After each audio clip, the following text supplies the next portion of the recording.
Il y avait cette moue boudeuse inimitable, cette voix et cette prononciation si particulière. Lire, écouter de la musique, voir des amis jouer au poker, jouer de la guitare. Ce chignon monté en choucroute, cette grâce de danseuse et ce look dont le moindre détail a été copié par des générations de femmes. Brigitte Bardot était indéniablement ce qu'on pourrait appeler une icône absolue. Mais comment l'est-elle devenue ? Bardot naît en 1934 à Paris dans une famille bourgeoise et stricte. Elle se passionne pour la danse classique et rapidement, elle devient mannequin junior pour le magazine Elle. Elle a 15 ans quand elle rencontre le futur réalisateur Roger Plemiannikov, dit Vadim. Ils se marient 2 ans plus tard.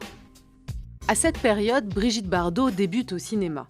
Elle apparaît dans quelques films, notamment avec Bourvil, mais c'est en 1956 que sa vie bascule.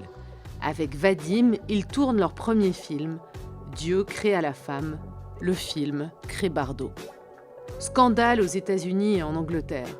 On y voit l'actrice nue et exprimant avec force son désir pour un homme, joué par Jean-Louis Trintignant. Brigitte Bardot devient symbole de l'émancipation des femmes et de la liberté sexuelle. Je t'en supplie, arrête. De quoi inciter les grands réalisateurs de l'époque à faire appel à elle. Clouzot, dans La Vérité, et Jean-Luc Godard, dans Le Mépris. Je les trouve jolies, mes fesses. Oui. Très. Elle apparaît également aux côtés de Jeanne Moreau, autre star de l'époque, dans Viva Maria. Parallèlement, Brigitte Bardot mène une carrière d'interprète avec des chansons plus ou moins réussies. Si c'est pas comme il faut, c'est rigolo, c'est rigolo, c'est rigolo, c'est rigolo. Et en 1967, elle fait une autre rencontre fondamentale, Serge Gainsbourg. Éperdument amoureux, l'auteur-compositeur lui écrit Harley Davidson. Je n'ai besoin de personne en Harley Davidson. Elle lui demande la plus belle chanson d'amour. Il répond par « Je t'aime moi non plus ». Je t'aime, je t'aime. Oh oui, je t'aime.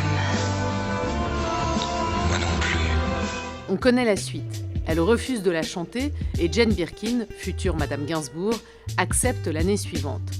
Il faudra attendre 1986 pour que Bardot accepte la sortie du single. Bardot, c'est aussi une image qui fascine. En 1958, elle achète une maison, la Madrague, dans la baie des Canoubiers à Saint-Tropez. Sur la plage abandonnée, coquillages et crustacés.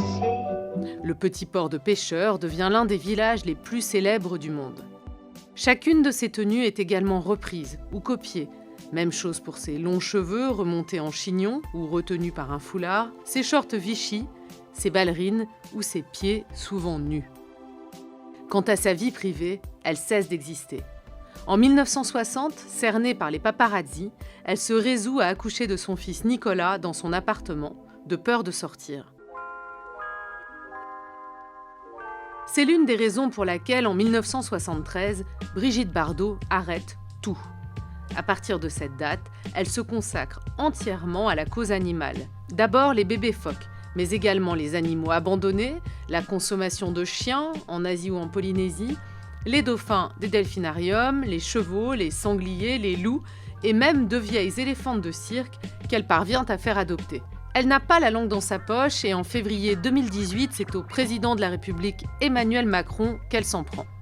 Pour moi, c'est un président en marche arrière pour ce qui est de la protection animale. Je pense qu'on a un président, malheureusement, qui n'a pas beaucoup d'empathie pour les animaux. Malheureusement, ce franc-parler provoque de nombreux dérapages. Mariée depuis 1992 à Bernard Dormal, un ancien conseiller de Jean-Marie Le Pen, Brigitte Bardot multiplie les propos racistes et islamophobes. Elle est condamnée pas moins de 5 fois pour propos racistes. Brigitte Bardot a terminé sa vie à l'abri des regards, entourée de ces animaux pour lesquels elle se sera battue durant la moitié de sa vie.